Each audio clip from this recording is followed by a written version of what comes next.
something of a milestone. This is the first new movie review of 2021, or rather the first movie that would have naturally been released in 2021 that I am reviewing in 2021. Wow.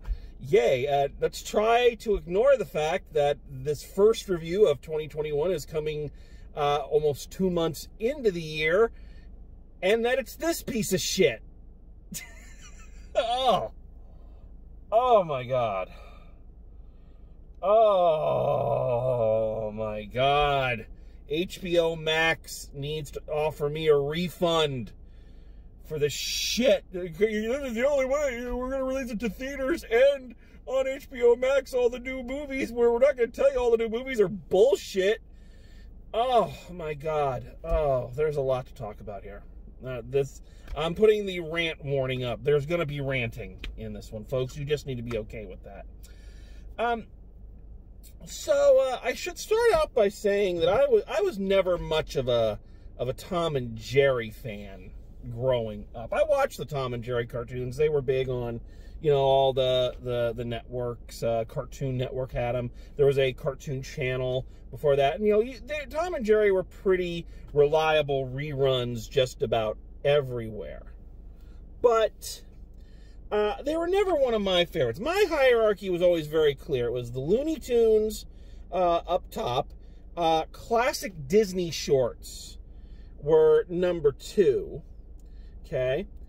Then you had kind of the other Tex Avery things like Droopy Dog and things like that.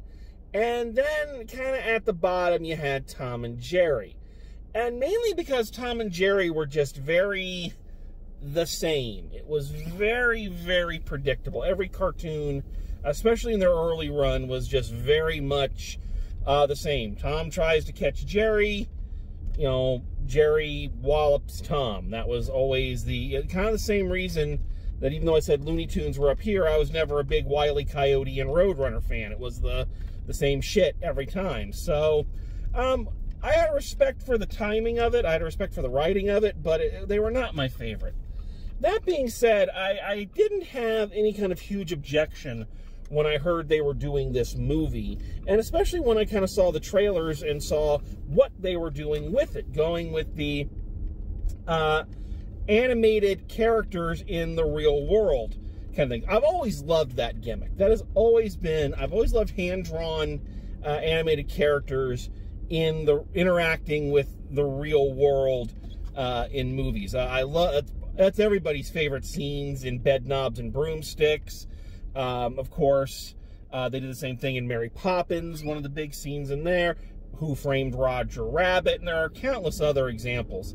I've always loved that from a technical standpoint. So when I saw that they were doing it, I thought that was the right path. And, you know, let's get the good stuff, because I don't want to make it sound like there's nothing good about this movie. There's some good stuff, and some wise things that were done in it. And first of all, the animation and going with the way that they decided to with it works very well.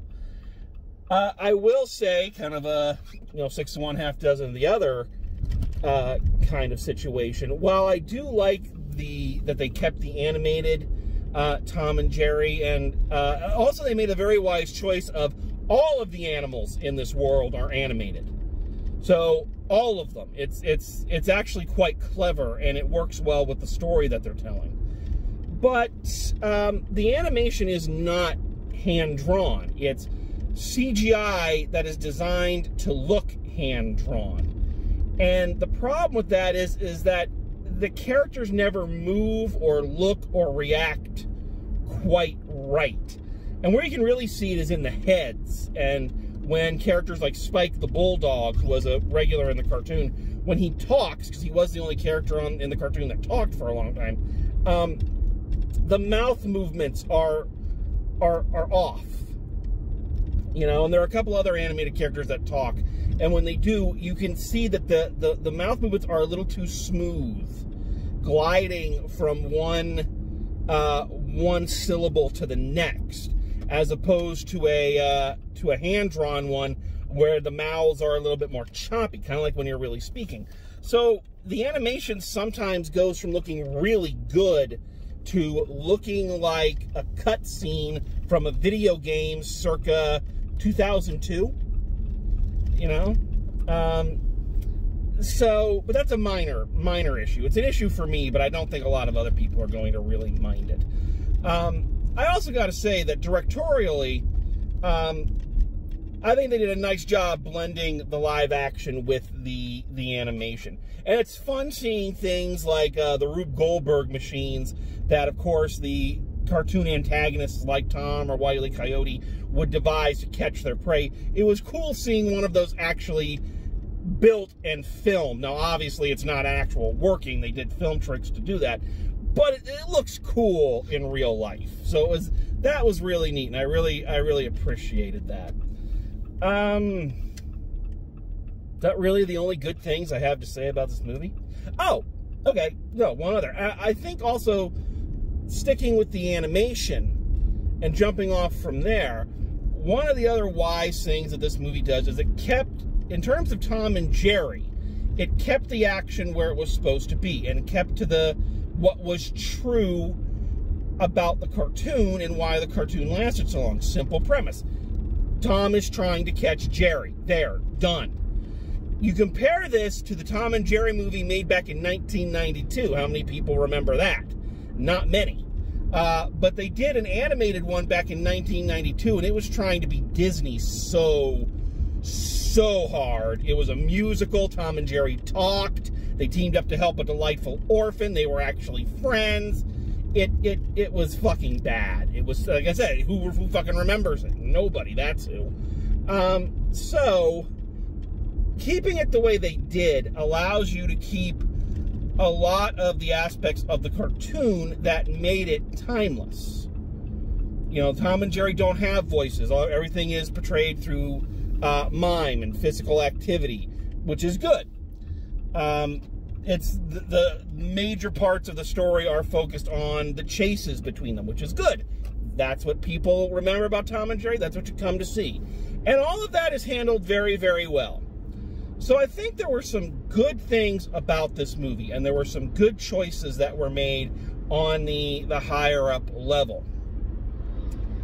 Problem is, all of that, just about every single good thing about that, is undercut by a terrible script with dubious morals at best. There's so much to get into about this. I'm going to rant so much.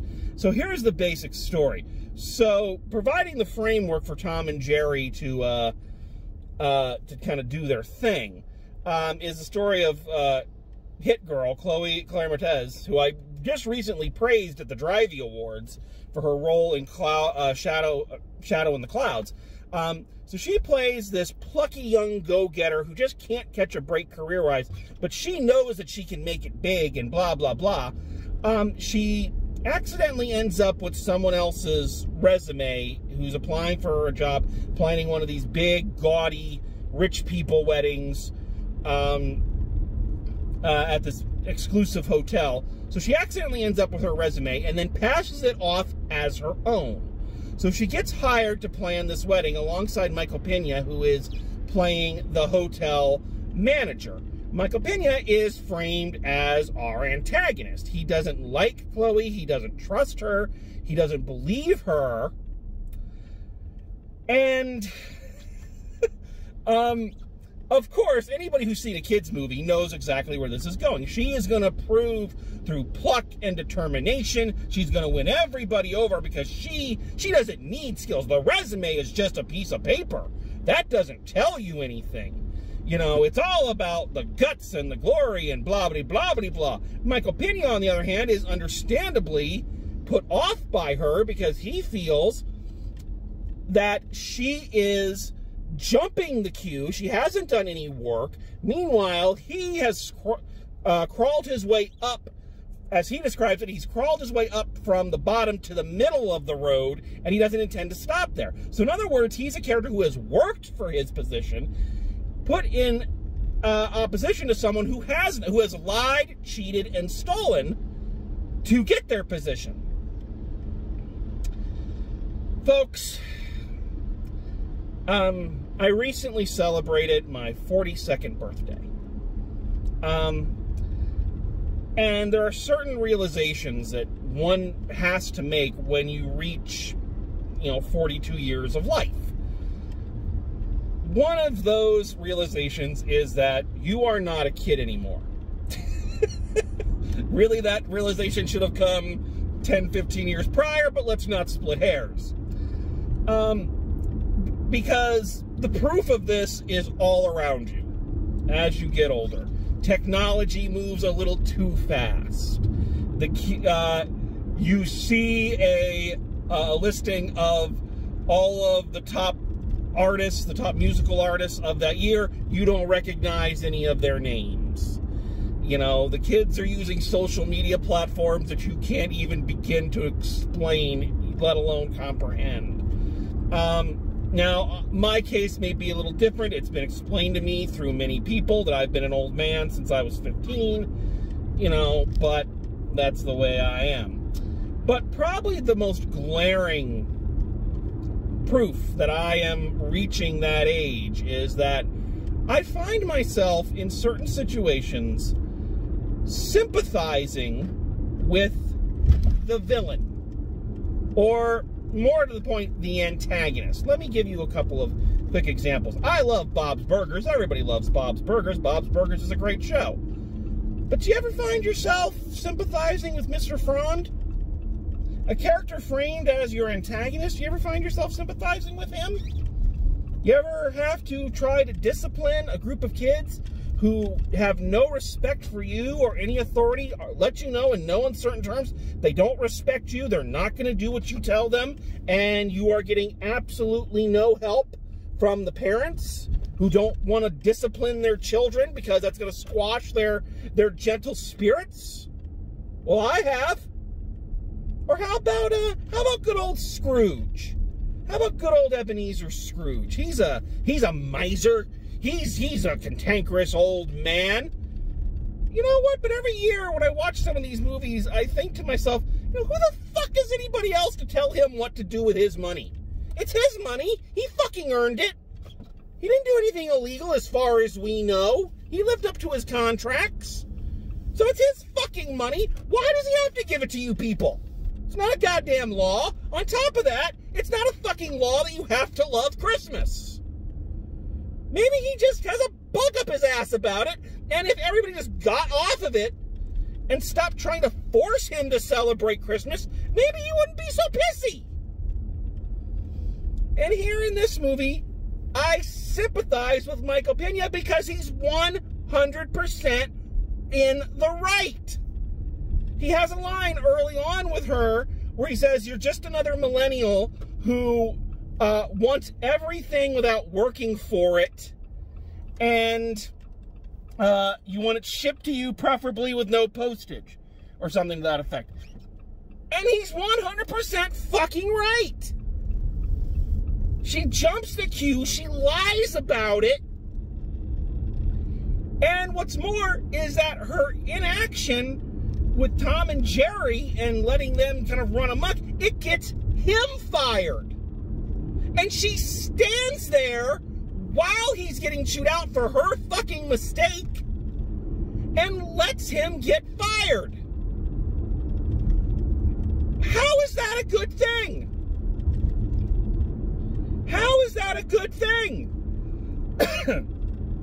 Furthermore, and I'm going to be very careful the way I phrase this, a good thing about this movie is something that's good about a lot of movies that are coming out now, and we are starting to see more inclusion. We are starting to see characters of different shapes, different sizes, different colors. This is all 100% a good thing as far as I'm concerned. There are a ton of talented actors out there, and why should they be locked into boxes? That's something good about the casting of this film, is that with only two exceptions, or actually only one exception now that you really think about it. None of these characters have to be played by the characters that are the race or ethnicity that they're cast as. They could be played by anybody. You know? I think that's a good thing. That's a wonderful thing. But here's your problem.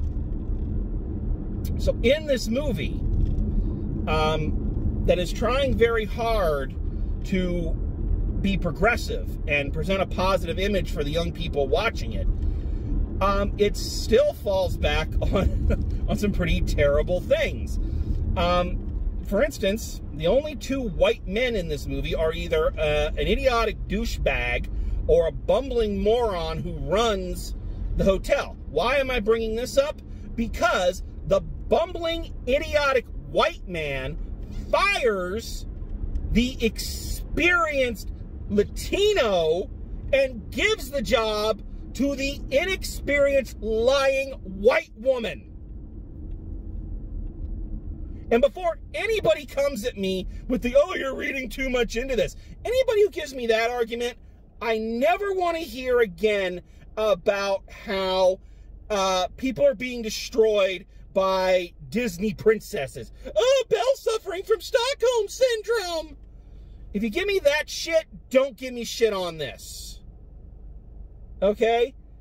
It matters. And it's never taken back. They try to wrap it up with a happy ending where he gets his job back, but you never hear her say, hey, I'm sorry, I lied, he didn't do this, I got him fired. No, she's just all like, no, you kind of deserved it because you demanded that me and my boyfriend work during working hours, you bastard! Fucking! And that is another problem with this movie, is that so much of it is based on characters who are terrible people. Even Jerry, not a person, but you know what I mean. In the cartoons, at least the early ones, the problem was framed simply. Jerry was a mouse, Tom was a cat, natural enemies.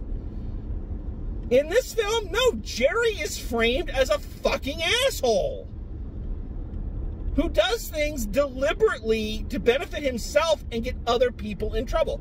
He breaks Tom's keyboard. Tom is trying to make it as a pianist. Just go with it. He breaks Tom's keyboard and, you know, steals shit around the hotel, getting other people in trouble.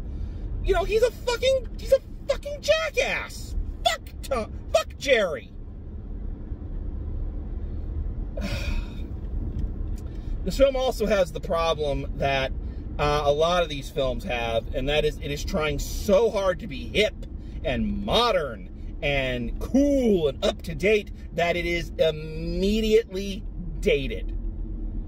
Okay? It is immediately going to be a product of its time, assuming anybody remembers it, you know, 10 years down the line. I could also say some, just real quick about the human acting. Basically, you got Michael Pena, and that's all. Now, granted, a lot of times that's enough. Michael Pena is awesome and has enough charisma to carry an entire movie on his own, which he pretty much does. And all of the other acting is terrible, which makes me furious when I just praised Chloe for her role in Shadow in the Clouds and how good of an acting job she did there. Now, part of it is that the script is awful, and it's not giving the human people anything to really work with outside of the most broad of archetypes.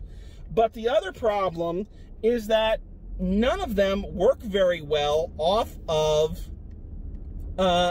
the animated characters. At no time do I believe any of these people are actually talking to Tom and Jerry, or do I believe that Tom and Jerry are actually interacting with them. It reeks of, you know, just bad acting and bad animation. That's, again, another problem with the animation. Go look at Roger Rabbit, and you believe that Roger is talking to Bob Hoskins, and you believe Bob Hoskins is talking to Roger. All right? You believe it. You're sold. That's not true here. And that's a combination of the animation, that's a combination of the acting, the directing, and that's not the case here. I never once believed any of them were actually talking to or seeing these characters. All right? It's almost like they were existing in two completely different movies. Look, I realize that maybe I'm overanalyzing. I do that sometimes, or all the time. And I realize that this is supposed to be just a kids movie, something they pumped out, something to keep the kids entertained, maybe give the parents a little bit of the nostalgia factor for, oh, look, there's Tom and Jerry, I remember them. But you know what? I go back to a saying I heard another critic use, and I am going to stick with it here. Saying that it's a movie for kids is not a license to slack off. I believe the director and the actors worked very hard. I really do. You look at the movie, it's time and effort was put into it. I just worry nobody read the fucking script beforehand.